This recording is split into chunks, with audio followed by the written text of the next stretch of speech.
mentionné au Québec que l'euthanasie était de plus en plus répandue.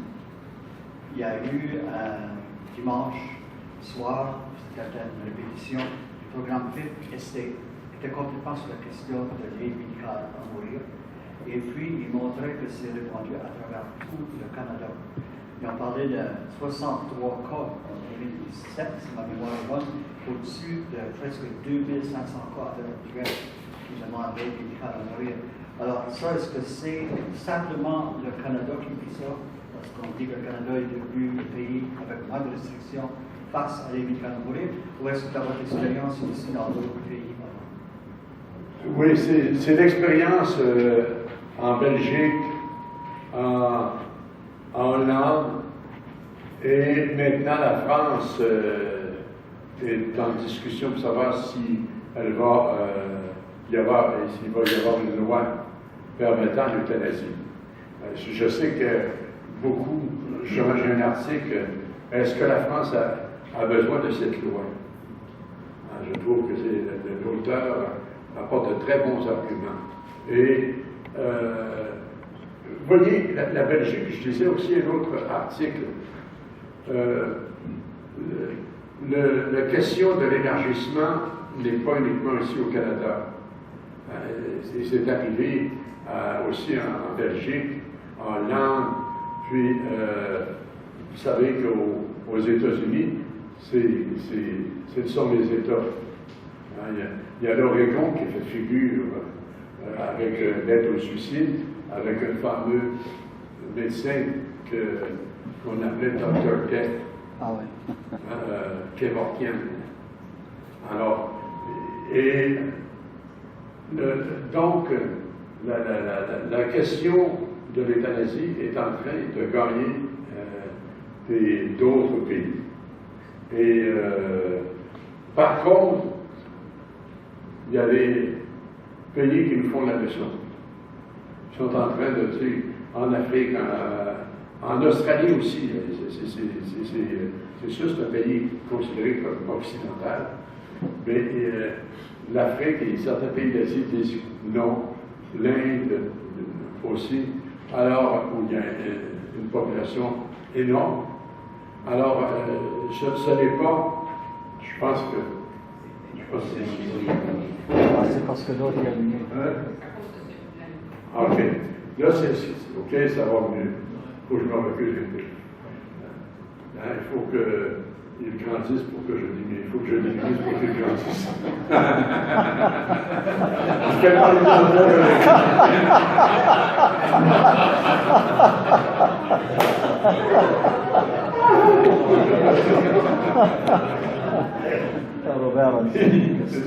Alors, non, c'est partout. Et même au Québec, là, on parle, les 2000 sont inexacts, on parle de 3000 quelque chose. C'est 7% des morts au Québec attribués à l'euthanasie. 7% de toutes les morts au Québec. Alors, vous voyez que ça a commencé lentement, puis là, c'est rendu que c'est devenu comme banal. On le demande comme si c'était. Puis l'expression de la piqûre. Absolument d'aptitude. Voyez-vous encore le voisin en face de chez nous, qui Charlevoix, là, sa fille avec une maladie de Charlevoix, qu'on appelle Ibrande. Alors, j'ai une maison qui l'avait, puis tout ça. Et elle a attrapé la COVID, puis là, elle a vraiment diminué énormément.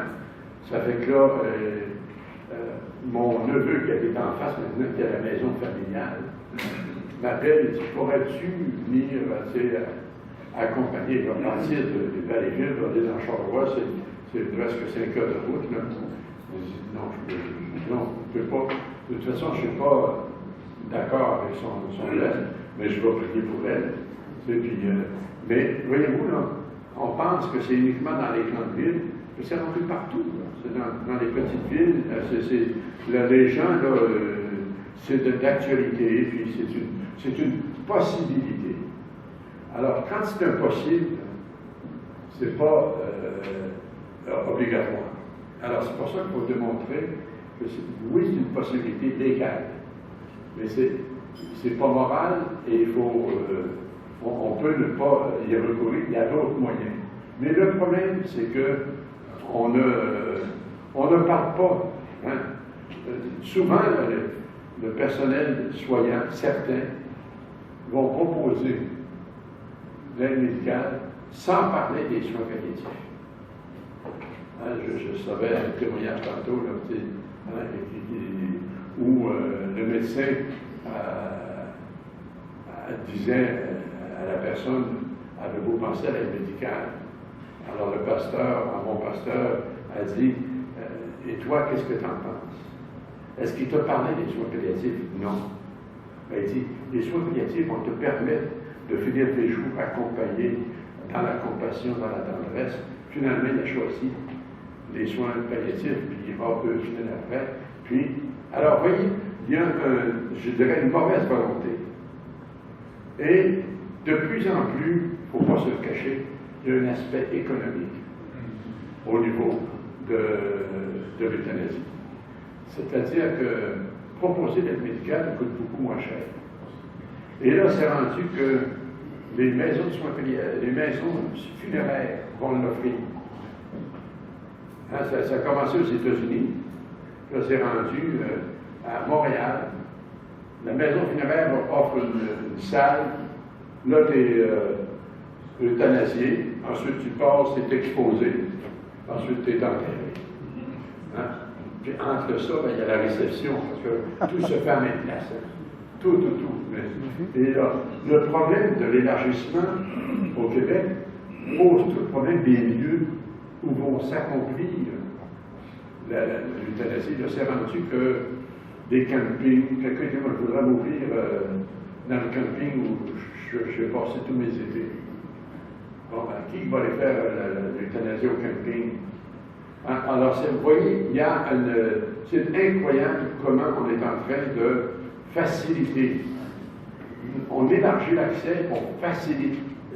Puis, on gomme la demande avec des beaux critères de compassion et de choix de vie. On enrobe. C'est se gommer, c'est de la gomme. Hein? C'est enrobé. Alors, oui, donc il y a une escalade. Mais il faut être très fort, mais c'est le Québec qui est champion actuellement au monde pour les demandes d'aide médicale. Ce n'est pas un record très louable.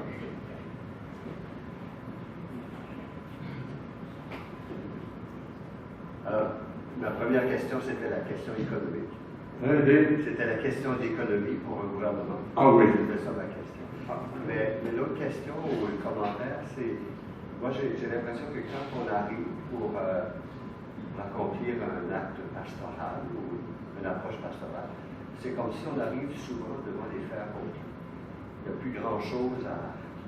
Si on arrive là, puis on constate que c'était l'aide médicale à mourir, on n'a pas pu intervenir. Ça c'est vrai. C'est un problème que moi, probablement que d'autres vivent beaucoup, c'est... ça a probablement été ça, mais on ne l'a pas su officiellement. On ne l'a pas su, puis c'est souvent, les gens cachent un peu la façon dont leur être cher est décédé, parce qu'ils ont peur de se faire refuser. Mais, vous voyez, en tout cas, j'y reviendrai cet après-midi, la question au plan pastoral. Que fait-on? Je sais, j'ai une demande d'un pasteur qui me disait, le voisin de l'église, qui a toujours été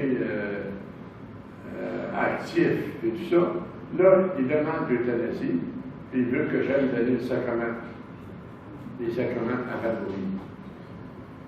Il dit, qu'est-ce que je fais? Alors, réponse, cet après-midi.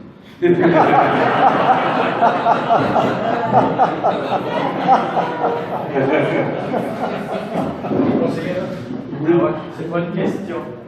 J'ai le rapport du 3e rapport annuel, l'aide médicale du Canada, 2021. Alors, juste pour préciser, pour les autres, le Nouveau-Brunswick, à partir de 2016, il y avait 9 demandes. 2021, la dernière année, il y en avait 204, pour un total dans sa même période de 655 depuis le début. Ouais. Québec, c'était, je l'ai, c'est 9741. Ah oui, 9 000, on approche de 10 000. Ah, merci. C'est pour dire qu'il y a un nombre incroyable qui augmente constamment à cause de cette mentalité, puis la façon dont on présente l'aide médicale. C'est médical, donc c'est correct. C'est une aide, donc c'est correct. Et c'est légal, donc c'est correct. J'ai 3 raisons à demander, c'est correct. Hein? Alors, vous voyez, c'est une stratégie. Et contrer la stratégie et un courant, c'est difficile. C'est quand le bateau est parti, là, tu sais, go with the flow. Hein? Mais il faut arrêter, parce qu'actuellement, là, la question, au Québec, quand il y a eu l'élargissement, là, tout de suite, ils ont montré une mère de famille de Saint-Jean-Port-Joli arriver. C'est toujours des cas extrêmes. Hein? Et là, elle pleurait, et son enfant n'est pas trisomique, mais c'est une condition, je dirais, mentale plus profonde. Hein? Et, en tout cas, il filmait le jeune, et là, elle disait, je demande à la mère en pleurant, l'euthanasie devrait être permise pour les enfants. Il y avait 5 ans. Et on voyait son enfant, là, qui riait, qui avait l'air... c'est sûr que c'est beaucoup de soins donnés. Hein? Le problème, je pense, c'est que qu'est-ce qu'on fait pour aider les parents qui ont un enfant handicapé ou qui ont... qu'est-ce qu'on fait dans notre société pour venir en aide à des gens qui vivent avec un trouble mental profond? C'est pas facile. Hein, d'accompagner des gens qui sont bipolaires, puis une journée ils sont high, une journée ils sont down, puis là c'est tout. Mais on ne peut pas baisser les bras, et ça pose le problème des soins que nous offre la société pour venir en aide aux personnes affectées d'un trouble mental ou d'une trisomie. Mais vous voyez, on voit de moins en moins de trisomie, de personnes atteintes de trisomie. Pourquoi? À la naissance, il y a un choix, il y a une sélection qui est faite. Alors, ne naîtront et ne naissent que des personnes, des enfants qui correspondent à des critères de perfection. Nous sommes rendus dans une société élitiste. Mais voyez, cette mère-là, là, j'avais la difficulté à avoir de la sympathie. J'avais la sympathie pour sa situation. Mais j'étais vraiment un peu choqué qu'elle pense à l'euthanasie pour son fils de 5 ans. Et de l'autre côté, vous voyez Brisson, une dame qui a adopté 24 enfants avec un handicap, puis Jasmin Lemieux travaille avec, tu sais, vivre dans la dignité au Québec, un travail super, puis ils travaillent avec elle, ils ont fait un mémoire, ils sont intervenus justement avec toute cette question de l'accès aux personnes qui ont un trouble mental. Alors, il y a beaucoup de travail parce qu'on va maintenant à contre-courant. Puis ramener à contre-courant, c'est fatigant. Ça prend des efforts supplémentaires. Ma question portait justement sur le contre-courant, parce que entre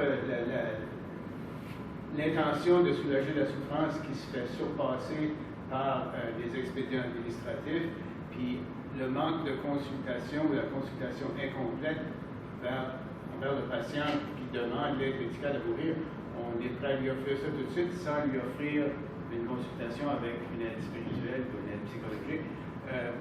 Puis aussi, les gouvernements qui sont en train de forcer les hôpitaux à offrir l'euthanasie comme soin dans les cliniques ou les hospices de soins palliatifs, on fait face à ça ici maintenant, à Moncton. Et je pense qu'au Québec, si je ne m'abuse... Ben, le Québec est en train, avec la loi, le projet, la loi 11, va obliger, d'ici 6 mois, les maisons de soins palliatifs devront offrir l'euthanasie. Sinon, ils n'auront plus de subvention. C'est incompatible. Alors, qu'est-ce qu'on fait pour... Exactement.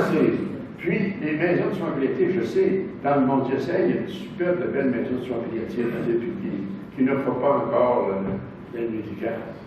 Mais la directrice a dit, soit qu'on ferme, puis on va priver les gens d'un accompagnement vraiment exceptionnel. Alors, voyez le dilemme dans lequel se trouvent les responsables de soins palliatifs. Et je trouve que c'est vraiment une mauvaise volonté du gouvernement d'obliger les maisons de soins palliatifs à offrir l'aide médicale. Alors que, c'est si bien dit, ça va à l'encontre du soin palliatif.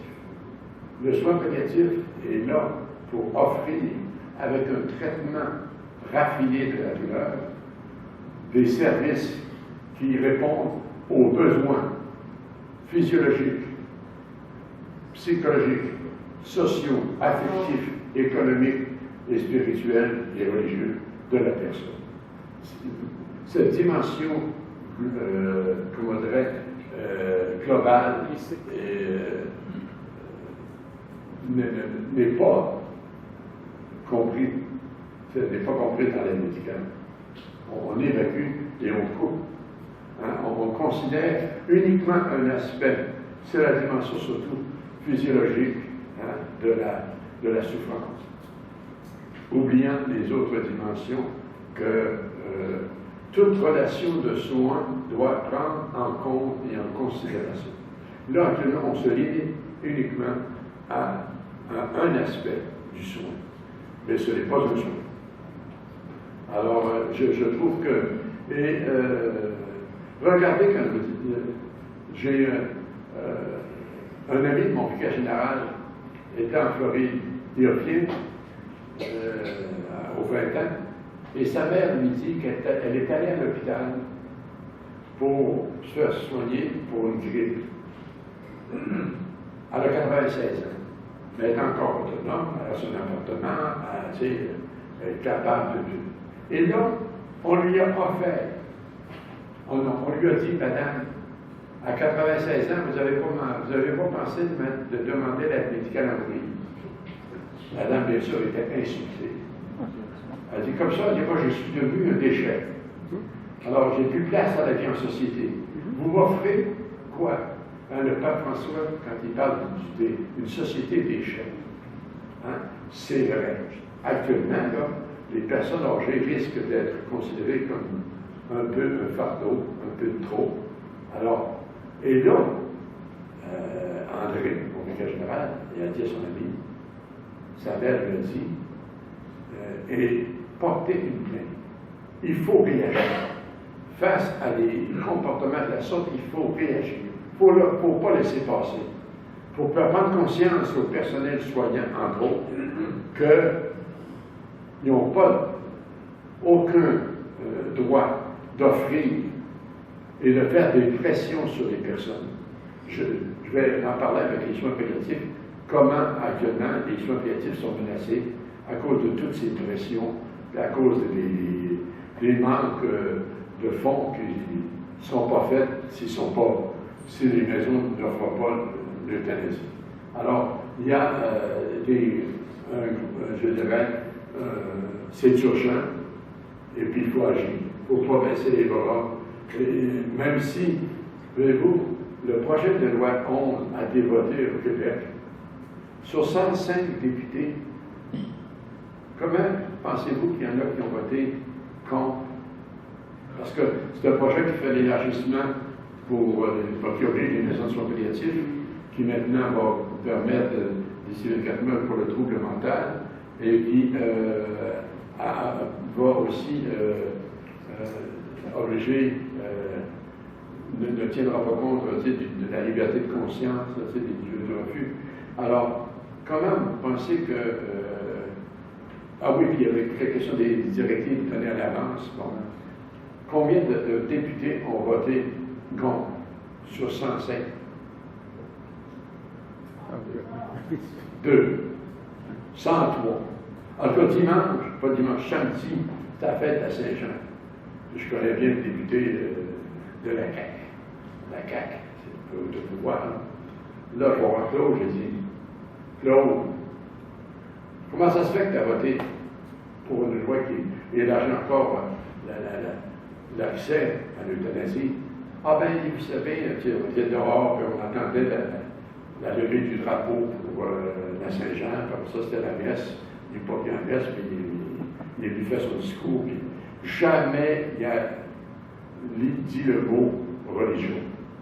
C'est la Société Saint-Jean-Baptiste s'occupe au Québec, puis au diocèse, on a encore 25 000 membres. C'est quand même encore actif. Mais la culture, la langue, puis la foi. 3. Lui, il a parlé de la culture, puis la langue. Jamais une référence à la foi et à la religion. Alors, puis même quand il s'est adressé, là, pourtant, je suis là.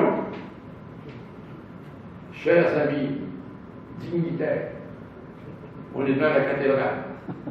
Mais au moins, la députée du Bloc québécois, elle s'est tournée vers moi, Monseigneur, je ne sais pas parce que j'aime le titre, mais non, vous savez.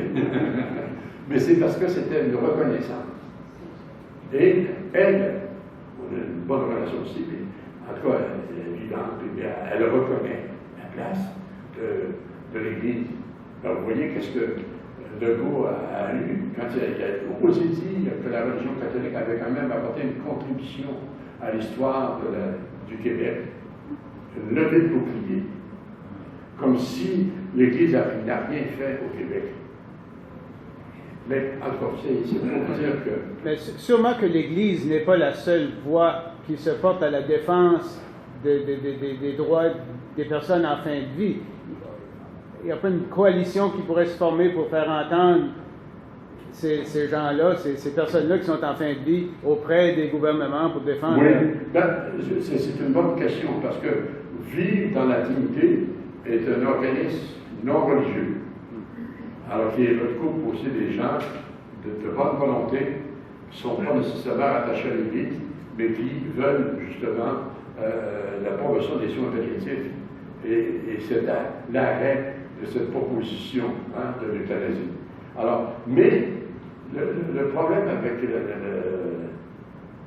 c'est de se réunir. Je sais qu'à un moment donné, le président de l'Assemblée des évêques du Québec, avec d'autres membres d'autres confessions religieuses et de d'autres religions, ont signé un document envoyé à tous les députés contre, justement, l'élargissement de la loi. Alors ça, c'est fait. Mais je dois vous dire qu'actuellement, c'est très difficile pour nous de prendre la parole. Parce qu'on se fait tout de suite dire « Occupez-vous donc de vos problèmes et de vos abus. » Comme si on est discrédité en partant. Alors les gens disent « Vous ne parlez pas. » Oui, on parle. Moi, j'ai fait des interventions. On demande aux médias, si vous voulez, de faire des entrevues et tout ça. Très peu. Je vais avoir une demande des fois d'un média catholique ou religieux. Mais les médias sociaux, c'est très rare. Ils ont fait un reportage sur ma retraite. Bon, c'est plus que rien. Alors, mais il reste que c'est difficile actuellement de prendre la parole dans une société sécularisée et au nom de la laïcité. Je sais que Claude, le député, il a dû se faire dire « Vous ne mentionnez pas la religion catholique. » Parce qu'on ne veut pas se faire dire par des autres religions qui actuellement viennent au pays, puis qu'on privilégie telle religion. Alors, vous connaissez toute l'histoire des objets ostentatoires, et que les gens qui travaillent dans les ministères gouvernementaux et tout ne doivent pas présenter, porter un objet religieux ostentatoire. C'est quoi, une grandeur, ça a fait tout un débat. Mais c'est la réalité actuelle. Comment prendre la parole et intervenir dans une société très laïque et très sécularisée. Beau défi. Mais, je me dis, le responsable vit dans la dignité, parce que je l'aime bien, puis on correspond, puis il disait, au moins, il y a un record positif. Au moins, c'est pas unanime. Il y en a deux. Il y en a deux qui ont voté. J'ai dit, t'es pas mal bon, monsieur. C'est parce que 2 sur 105, mais il faut travailler avec ces deux-là. C'est pas unanime. Parce que le gouvernement québécois parle tout le temps du consensus dans la société. Tout ce qu'ils font, ils disent qu'il y a un consensus. Mais c'est intéressant ce que vous disiez, là. Un consensus qui est fait par une consultation limitée et choisie. Là, les voix qui s'opposent, on ne les inclut pas. Alors, vous voyez, il y a une mauvaise volonté. Et un autre exemple, de toute façon, je le disais aussi cet après-midi, vous avez dit cet après-midi, on va mettre des choses, mais je ne le dirai pas cet après-midi.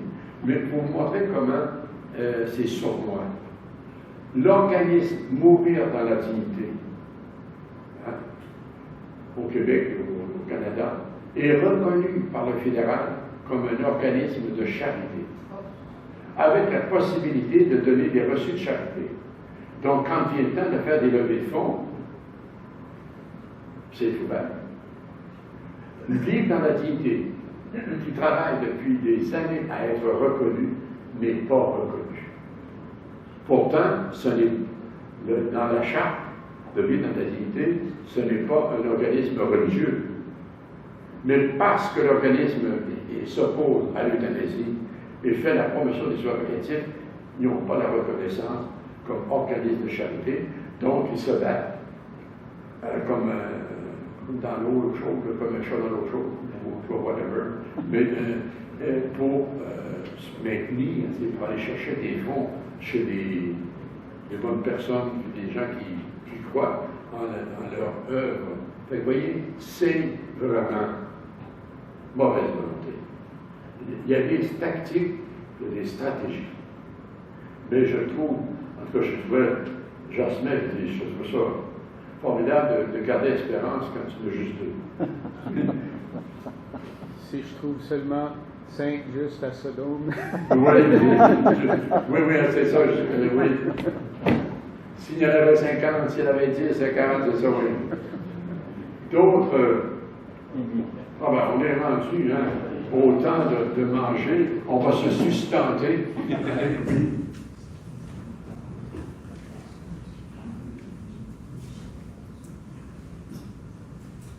C'est une question difficile, je pense. Mais si on est en face de quelqu'un qui aurait fait une demande pour l'euthanasie, changer de langage, ou parler d'euthanasie, mais que tu sens que quelque part il y a comme une certaine pression de la famille et que en réalité tu t'aperçois que c'est peut-être pas tellement la personne, mais c'est des fois pour faire plaisir à la famille ou pour pour ne pas être un fardeau à la famille. Pour ne pas être un fardeau à la famille, souvent. Tu sais, il y a toutes sortes de raisons. Hein? Ouais. Mais est-ce qu'à ce moment-là, on pourrait discerner comme pasteur que, étant donné que cette personne-là est dans l'état psychologique qu'elle se trouve, est-ce qu'on pourrait discerner que le sacrement des malades pourrait se justifier? Quand on dit que c'est pas noir ou blanc, c'est vrai. Ouais. Il y a peut-être des situations où dans le cœur de pasteur. Ouais. Oui, je sais que tout le problème de l'intention et qu'il y a une confusion chez les gens. Hein? Et si on prend en considération cette confusion, puis ces pressions qui sont faites sur eux, hein, comme la dame qui se fait dire, à 87 ans, vous devriez penser à l'aide médicale. Hein, alors, elle, souvent, ce n'est pas un choix véritable. C'est dans ce sens-là que... Mais comment... je ne veux pas amener l'idée du scandale, ou encore la promotion de l'euthanasie lorsqu'on accepte. Mais il reste que... est-ce que les sacrements doivent être faits en cachette? C'est peut-être une façon mitigée, là, mais de lui, en privé, de l'accompagner, et peut-être en lui rappelant que c'est une démarche vraiment personnelle que vous faites avec lui. Je ne dis pas que c'est pour cacher, là, mais il reste qu'il y a une nécessité aussi de ne pas, comment dire, étaler la question.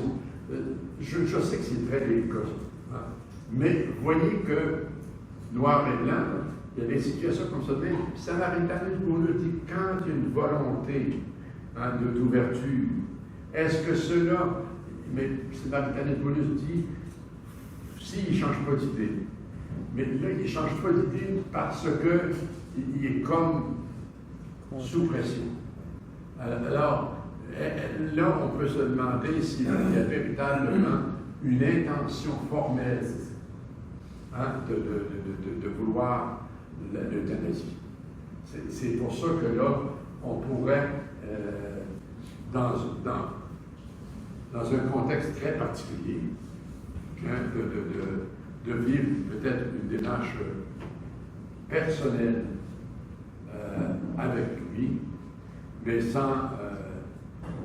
je ne parle pas de célébration à l'Église. Vous voyez que c'est... mais c'est délicat parce que on est en présence d'un acte, comme je vous disais, sérieux et grave. Mais c'est vrai qu'il peut arriver que la personne ne veuille pas du tout, mais sous l'effet de la pression, pour ne pas être un fardeau à la famille, pour ne pas continuer à exiger des soins qui pourraient être donnés. En tout cas, il peut y avoir plusieurs raisons, mais encore, c'est pour ça que vous voyez comment les circonstances peuvent aussi nous amener. Là, je parle ici de circonstances atténuantes. Pas aggravantes, mais atténuantes. Ça va? Oui, j'ai juste un commentaire, une question d'à propos de la difficulté d'accompagner dans les hôpitaux. Avant le COVID, j'étais capable sur mon jour d'être en appel, je pourrais passer 5 ou 6 heures dans l'hôpital, dans nos 2 hôpitaux, et j'allais aux ordinateurs, puis je voyais toute une liste des malades de mes paroisses, puis mes anciennes paroisses. Maintenant, la seule manière que je rentre dans l'hôpital, c'est lorsque je suis appelé. J'ai pas d'opportunité d'accompagner le monde. Je le rencontre à la fin de vie. Et on ne va pas avoir de messe à l'hôpital. Ils ont arrêté ça. Puis on n'a pas de manière je ne vois pas de manière à retourner à cette place. On n'a pas la manière d'accompagner le monde. Et ça, c'est quelque chose, je ne suis pas sûr quelle est la réponse, mais on a besoin de retourner là. L'autre, comme j'ai dit, avant le COVID, c'était une bonne place, le Georges Dumont était une bonne place pour rencontrer les prêtres. Il y aura toujours 3 ou 4 prêtres qui faisaient le tour, qui regardaient tout le monde. Puis, si tu rencontres une personne 4, 5, 6 fois, tu commences à avoir une vraie conversation avec lui ou elle. Mais ça a tout arrêté. Je suis d'accord avec vous parce que notre système de santé est organisé de façon à ce que la présence spirituelle est très difficile à assurer dans nos institutions hospitalières. Et non seulement cela, je ne sais pas si c'est comme ça ici, mais à Québec, au Québec, le prêtre va lui rendre visite en autant que ce soit la famille. La personne, je ne sais pas si c'est comme ça ici, la personne qui s'occupe des soins spirituels ne peut même pas recommander et l'appeler la personne. Je sais qu'il y en a qui le font parce qu'ils ont une volonté d'offrir, surtout lorsque la personne demande des sacrements, puis demande la présence du prêtre pour recevoir l'onction du malade, puis ensuite l'Eucharistie et tout. Mais je sais que certains agents des soins spirituels dans les hôpitaux du Québec, là, ils disent qu'il faut que ce soit la famille qui le demande. Alors, des fois, la personne le demande elle-même, mais quand elle est plus consciente, puis que les parents, la famille n'est pas au courant de l'histoire de la personne, qui est très engagée, puis les enfants disent, OK, là, c'est la religion, c'est fini, on va passer vite. Alors, comment accompagner une personne dans un tel contexte, je suis d'accord avec vous, c'est tout un défi. Je sais que durant la pandémie, il y a eu des chaînes qui se sont établies. Hein, et parce que dire que les personnes étaient seules, on pourrait peut-être prendre un modèle comme ça, mais des chaînes de téléphone, des chaînes de cartes. Alors, il y a un pasteur d'une paroisse qui lui a écrit 600 cartes. Il a envoyé à toutes les résidences de personnes âgées de sa paroisse. Il y avait une équipe de bénévoles qui préparait, puis lui, il signait votre curé. Puis, et là, il a mis un téléphone d'une dame, elle a dit, est-ce que c'est parce que vous voulez avoir de l'argent?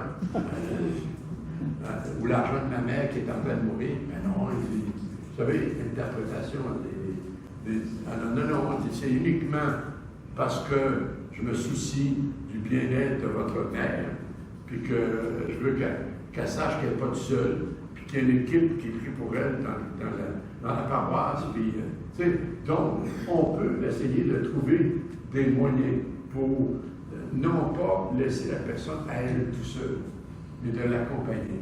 Je trouve que ça ne remplacera pas une présence effective et en présence de l'autre, mais ça peut quand même compenser, c'est ce qu'on appelle substituer à un accompagnement qu'on veut rendre, mais qui est devenu très difficile à assurer.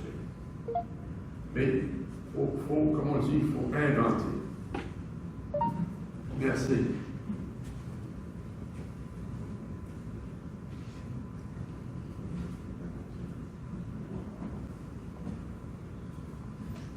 D'autres questions?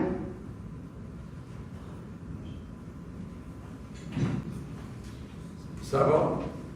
Comme on dit, c'est assez clair? C'est clair? Oui? OK.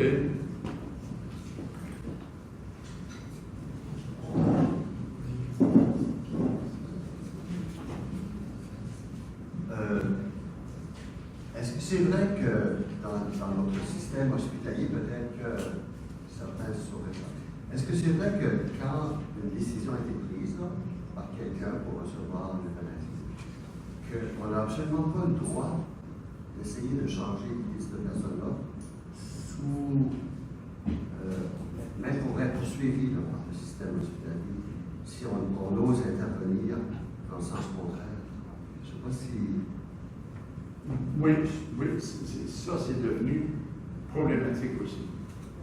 C'est pour ça que les responsables ne veulent pas trop qu'on aille accompagner. Tout d'un coup, on les fait changer d'idée. C'est vrai ce que vous dites. on fait face à cette réalité qu'une fois que la personne a pris la décision, il faut respecter ça. Et il y a des gens dans le soin palliatif, il y a même quelqu'un bénévole d'une résidence qui allait visiter, puis qui avait parlé de cette possibilité du soin palliatif, tout. Alors, on lui a demandé d'arrêter de visiter la personne. C'est réel. Alors, on fait face à des forces. Monseigneur. C'est triste parce que le gars faisait un bien superbe dans cette résidence. C'est sûr qu'il y a une manière, une approche. Si j'arrive avec mes gros sabots, tout. Mais non, parce que quand on arrive avec une délicatesse, puis un souci vraiment d'accompagner l'autre dans le respect, puis dans la tendresse, je veux dire, comme on dit, les gens sont touchés par notre attitude et par notre approche. Et je pense que c'est pas tant de ce qu'on dit, mais notre manière d'être avec l'autre. Oui. Juste pour faire suite à la question, Monseigneur, oui, c'est réel, mais est-ce légal? C'est... je pense que, encore voyez-vous, au Québec, là, avec le projet de loi 11, là, qui dit justement que les maisons de soins palliatifs devront offrir l'aide médicale à mourir, de l'euthanasie. Alors, ça veut dire qu'il y a une pression faite sur les maisons de soins palliatifs pour l'offrir. Et donc, de respecter ça. Et de ne pas faire comme certaines maisons faisaient avant. Je sais que certaines maisons de soins palliatifs accueillaient la personne, puis quand arrivait le moment, je dirais les derniers jours, où c'était l'acte final, là, on envoyait la personne dans un hôpital où on pratique l'euthanasie. Et là, ça a suscité des boucliers, parce que là, il disait, vous sortez la personne d'un climat où il est bien entouré, puis vous l'envoyez pour faire un acte technique final où il va être impersonnel. Alors, ça a suscité ces questions-là, mais au moins, il y a l'autre aspect dont il faut tenir compte, c'est la liberté de conscience et la liberté de religion. C'est-à-dire qu'on ne peut pas obliger à des personnels soignants catholiques et des médecins de poser des gestes qui sont contraires à leur foi catholique. Et lorsque ça pose un problème, là. Les maisons de soins palliatifs, où il y a des médecins qui travaillent, il y a des infirmières, où est le respect de la liberté de conscience et de religion des personnes qui vont y travailler. Vous voyez qu'actuellement, la liberté de conscience, là, c'est un diktat gouvernemental. Et dans 6 mois, là, il va falloir que toutes les maisons de soins palliatifs du Québec s'ajustent à cette directive. Alors, légal, c'est pour ça qu'il faut faire attention, parce que quand ça va être légal, que les maisons de soins palliatifs devront offrir, est-ce qu'une personne ne risquera pas de perdre même son travail si elle ne consent pas à accompagner la personne? Peut-être qu'à la fin, elle doit avoir le droit de dire, moi, vous ne m'obligerez pas à participer à l'acte final. C'est rendu très, très complexe. Et il y a actuellement, quand je pense aux 103 députés qui ont voté pour ça, c'est vraiment mettre un coup de poignard dans l'œuvre des soins palliatifs, des maisons de soins palliatifs.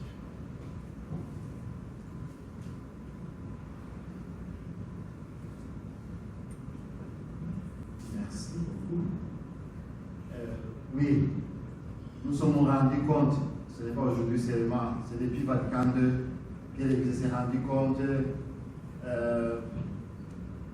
même Saint-Père, ils nous ont dit, je me souviens, Jean-Paul II, quand il parlait à propos de la culture et de la mort, Pape François parlait avec l'encyclique Laudato Si, à propos de l'écologie humaine. Mais moi, je vois, je pense que vous aussi vous voyez, souvent, l'Église, il lui fait réagir plutôt qu'agir. Je m'explique. On voit, on a vu, on voit les dangers. Ils sont comme ça. La stratégie que le monde, entre guillemets, utilise pour faire passer ces théologies. Et on veut maintenant, on se demande, qu'est-ce qu'on peut faire? Voilà, maintenant on s'est dit, dans 6 mois, il sera légal. On va légaliser ou même obliger l'Église à agir, d'arrêt, collaborer, disons comme ça. Moi, ce que je suggère, vous aussi vous pouvez suggérer, c'est de voir comment faire avant. Comment prévenir plutôt que réagir. Oui. On dit, il faut prévenir que guérir. On vient guérir quoi? La société est malade. Qu'est-ce faire? Très bonne question, et je pense que, le projet de loi 11 n'obligera pas l'Église des maisons de soins palliatifs qui ne sont pas étiquetées catholiques, mais qui offrent des soins à des personnes catholiques. Et pour vous donner l'exemple, moi, à mon 50e anniversaire, le diocèse a décidé, au lieu de me faire un cadeau, j'ai trouvé ça tellement très bien, ont décidé de créer un fonds, le fonds Monseigneur Noël Simard, pour les soins palliatifs. Parce qu'ils savaient que j'avais beaucoup à cœur les soins palliatifs. Je suis proactif. Et là, il est venu le temps de mettre en place les statuts, ou les règlements du fonds. À qui va aller les intérêts du fonds? C'est pas un fonds, là, mais c'est quand même dans les 250 000, 200 000, je pense, les plus, là. Alors, puis ça augmente toujours. Alors, j'ai volontairement dit que les argents vont servir à aider les maisons de soins palliatifs qui n'offrent pas l'euthanasie. Et là, ils vont tout presque offrir, ils vont tout être obligés. Alors qu'à faire, mais j'ai eu l'idée de mettre une clause pour tout ajouter, ou les aidants naturels qui œuvrent auprès des personnes en phase terminale, qui ont besoin de soins palliatifs. Parce que très souvent, les aidants naturels sont fatigués, sont à bout, et même financièrement, ils n'en peuvent plus. Alors, le fonds va servir maintenant surtout les aidants naturels, comme tu sais, les membres de la famille qui auraient besoin peut-être juste une semaine de congé pour avoir quelqu'un qui va aller les remplacer. Et là, le fonds pourra aider à payer. Alors, comme on dit, le fonds a prévu ça, parce que je savais que ça se parlait de l'obligation. Mais il reste que on peut agir. Je suis d'accord avec toi qu'on ne peut pas uniquement réagir.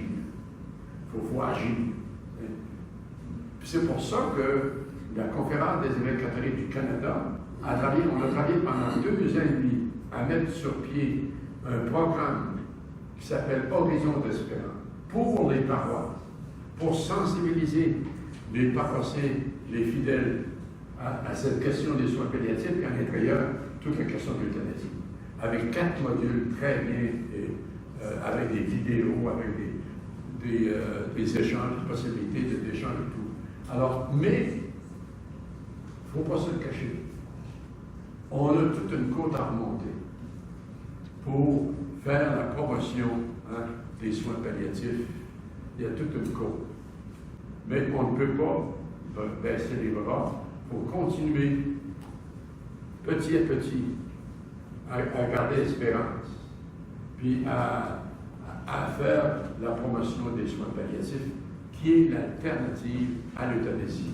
On n'a pas besoin de l'euthanasie. Nous avons les soins palliatifs qui sont extraordinaires. Ça fait que, si je sais, mais comment rejoindre des gens qui ne sont pas dans nos églises, qui se disent catholiques, puis qui vont venir pour demander funérailles, puis tu sais, voyez-vous, là, quand mon neveu me demandait de prier pour la fille du voisin d'en face qui avait demandé l'aide médicale, et tout ça, il y a des actions qu'on peut faire, mais vous allez me dire c'est très limité. Mais nous en sommes là. Et, comme on dit, c'est dans la faiblesse que la force de Dieu peut se manifester. Moi, je t'avais en dire ça que quand on va découvrir que ce qui nous anime, c'est la faiblesse de l'amour. C'est la source. C'est ce que je vous souhaite. La question de la légalité.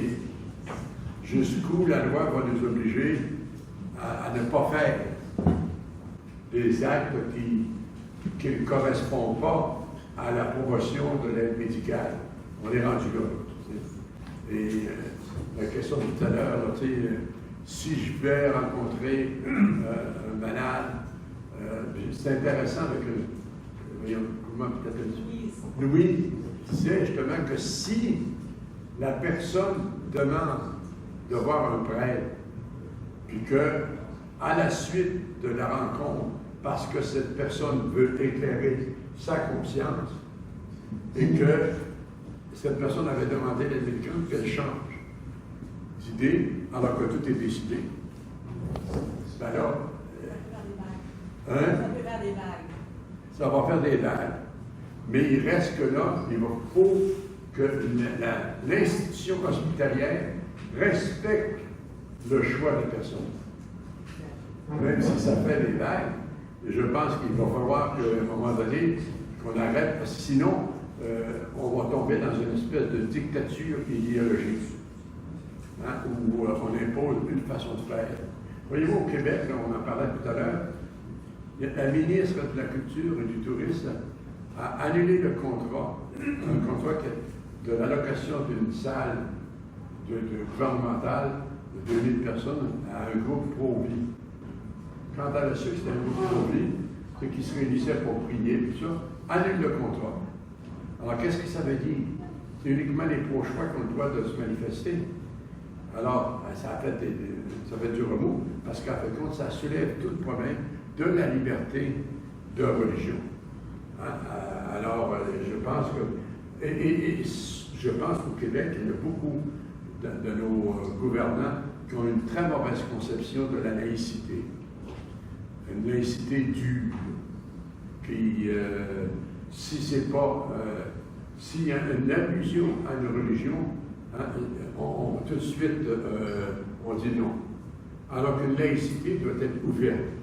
Et c'est tout le problème de la manifestation de notre foi dans le public, au plan public.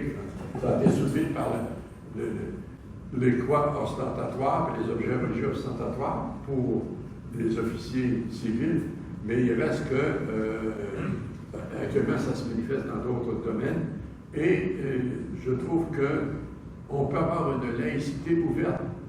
Regardez, je vais donner juste on a une paroisse qui a été la fabrique, les personnes ne pouvaient plus garder l'église. Et elle a été vendue à la municipalité. Superbe, de belle église sur le bord du lac Saint-François. Superbe. Mais grâce au maire, qui est ouvert, qui était ouvert à l'époque, il n'est plus, l'Église a été transformée, je pense qu'elle a été vendue $1 ou quelque chose de nominal, là, tu sais, et elle a été transformée d'une façon extraordinaire, de sorte que la partie avant, avec le cœur, est restée pour le culte. Ils ont gardé la voûte et ils ont fait un mur avec les portes qui s'ouvrent. Quand il y a une grande célébration, ils ouvrent les portes, mettent les chaises. Mais cette partie avant, c'est la salle communautaire, avec cuisine, toilette et tout. Mais en gardant la voûte. Et c'est parce que ce maire était ouvert. Ça a pu se réaliser. Puis il a réussi à avoir des subventions. Et là, il est à la retraite. Il est membre du comité des affaires économiques du diocèse. On va aller chercher ceux-là, hein, parce qu'ils sont très précieux. Alors, voyez qu'il y a un travail à faire pour, à un moment donné, rappeler aux gens que la religion ne peut pas s'exercer et se vivre uniquement dans les chambres secrètes, dans les églises, mais que la religion doit se manifester dans le public aussi. On doit pouvoir exprimer notre foi ouvertement. Sinon, ça devient une autre forme de dictature. Et dictature de la pensée unique. Regardez avec la question du pauvre choix du pauvre vie. Vous n'êtes pas d'accord avec nous? Ben, vous êtes out. Hein? C'est vrai, et c'est la même chose pour l'allocation. On n'est pas d'accord, mais pauvre vie a le droit de se manifester. Et pour la promotion de la vie. Alors, ceci étant dit, maintenant, allons, parce que nous avons à peu près une demi-heure pour terminer. Alors, Monseigneur Simon, au nom de tous les participants et participantes, ici, je tiens à vous exprimer ma plus profonde gratitude et reconnaissance. Votre présentation a été nuancée, éloquente, et on peut voir que vous êtes passionné par le sujet. Alors, vous nous avez fait le tour de la question et puis montré également tous les enjeux et les défis que ça implique pour nous qui sommes dans cette pastorale-là. Alors, j'ai pensé, comme manière de vous remercier, d'inviter des gens de la salle de vous dire ou de nous dire qu'est-ce que c'est qu'ils ont retenu de la journée, qu'est-ce qui les a frappés, qu'est-ce qu'ils ont aimé. On va prendre quelques minutes pour faire cela.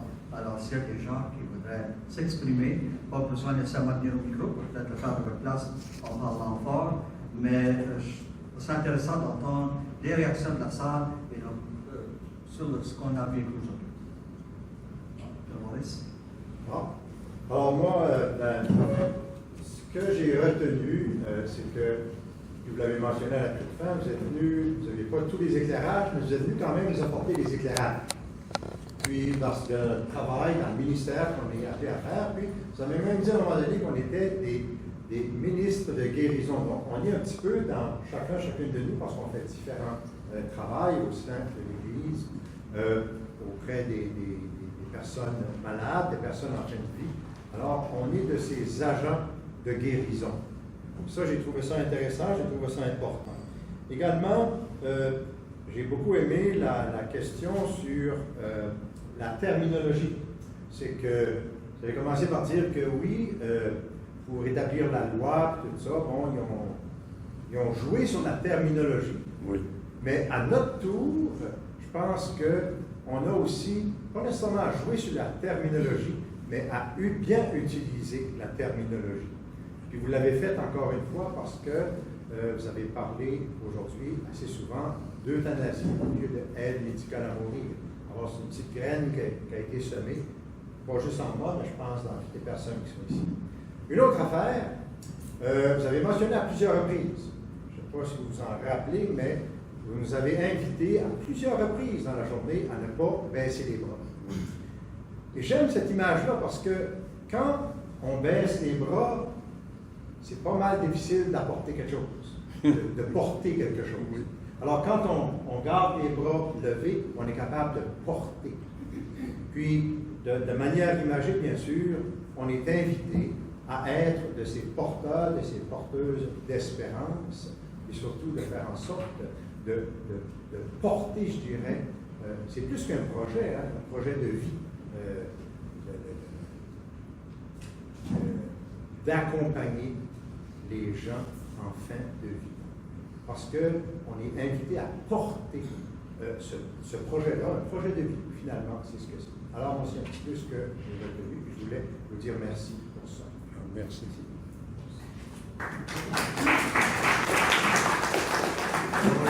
D'autres personnes qui voudraient intervenir, oui, Karine.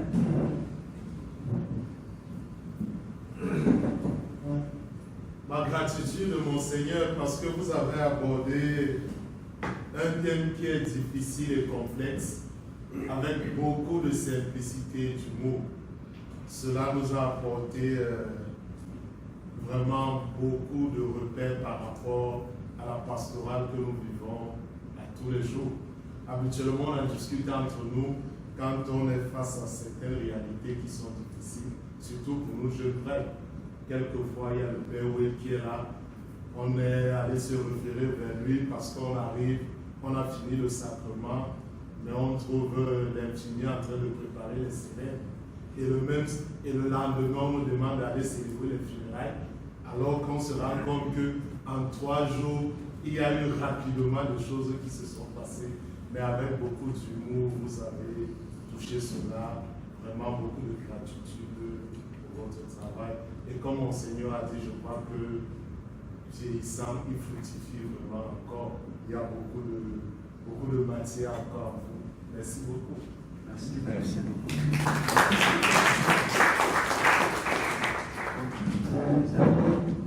Seigneur Simard, pour vous avoir entendu à quelques reprises, je conclus, ça fait midi, que vous êtes un éducateur unique. Vous avez commencé par nous apprendre à parler du sujet.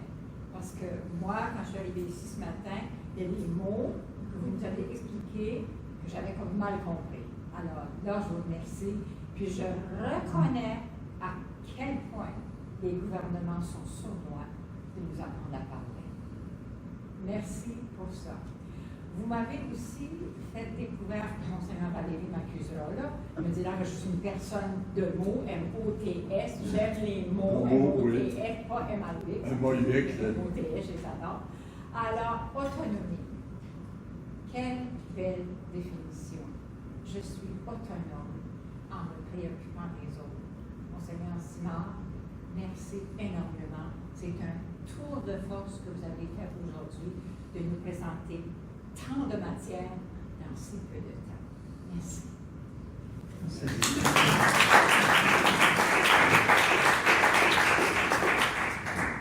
Bon, 2 ou 3 autres, il y en a. Oui, ça se passe. Alors, c'est pour dire aussi merci, Seigneur, pour tout ce qu'il vient de dire, parce que en venant ce matin, j'étais déprimé. Je me demandais si j'étais dans ma vocation de prêtre, promoteur de la vie. Et puis, j'ai découvert que, à travers tout ce que vous avez dit, jusqu'à la fin, eh bien, nous sommes des messagers pour l'aide médicale à vivre.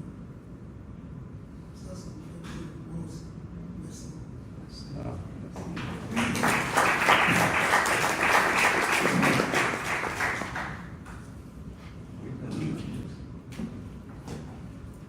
Monseigneur, merci pour cette belle conférence.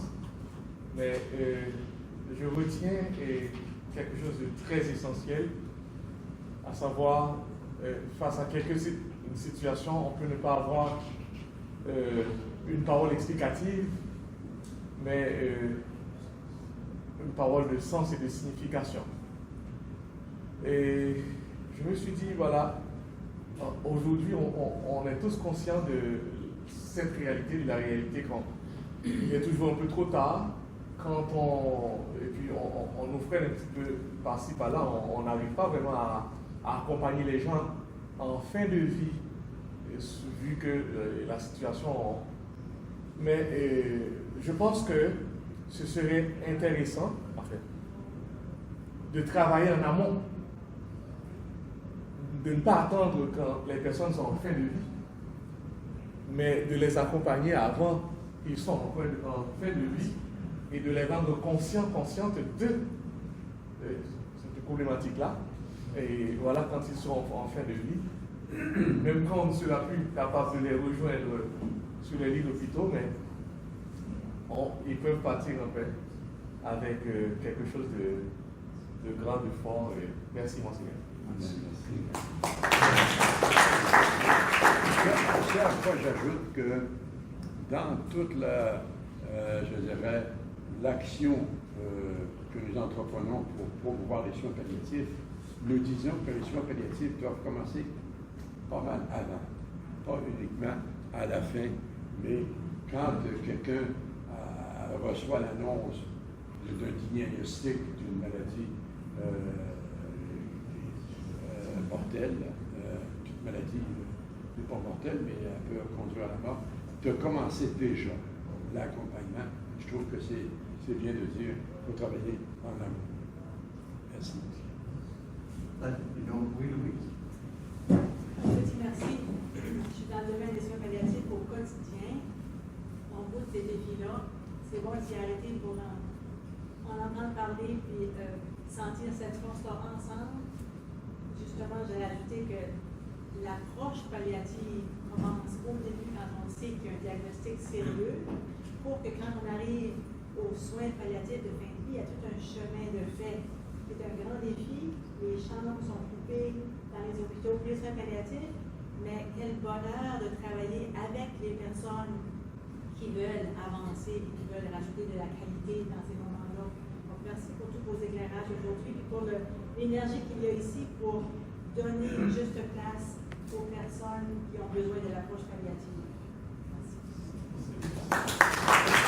Merci beaucoup à chacun et chacune d'entre vous pour votre participation, parce que j'ai trouvé intéressant, c'était la proposition du groupe, tellement de secteurs d'intervenants de différentes façons auprès des gens qui sont en fin de vie. Ça rendait la discussion intéressante et les questions pertinentes. Je veux beaucoup remercier aussi Monseigneur Simard pour les orientations pastorales, la manière de nous orienter en pastoral dans ces situations difficiles et complexes. Alors, ça a été clair. Alors, Monseigneur Simard, on sait que votre retraite approche. Alors, au nom du groupe, je vous souhaite le meilleur pour cette nouvelle étape. Puis, sachez que vous allez avoir un petit peu plus de temps et que vous êtes toujours le bienvenu à l'archidiocèse de Moncton. Et comme dirait la Savoie, on sera bénisse de vous avoir, venir avec nous, bénisse de vous avoir chez nous. Alors, merci beaucoup, Monseigneur Simard, pour le temps d'expertise que tu nous as apporté et en même temps, un sujet aussi délicat, mais qui a pu être fait dans la candeur, dans la nuance et avec de l'humour. Merci beaucoup, Monseigneur Simard.